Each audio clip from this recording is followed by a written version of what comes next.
High, আমি সাকিব আল হাসান। আপনারা আমি খেললে এবার এশিয়া কাপ ঘরেই তুলতাম।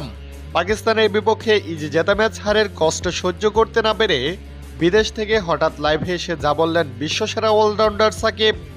দর্শক, বাংলাদেশ দল যখন পাকিস্তানের বিপক্ষে সহজ জেতা ম্যাচ হেরে গেল, তখন দেশ জুড়ে হতাশার ছায়া আবারও তীরে এসে তরি ডুবল।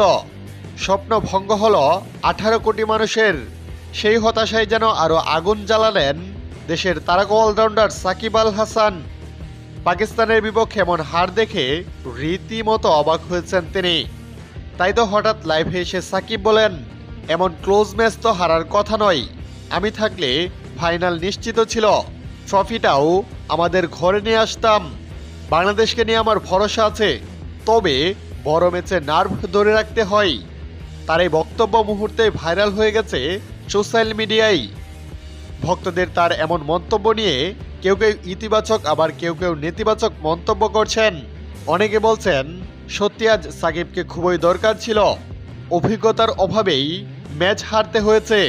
সাকিবের মতো বিশ্বসেরা অভিজ্ঞ এই অলরাউন্ডার থাকলে ম্যাচের ফল অন্যরকম হতেও পারত।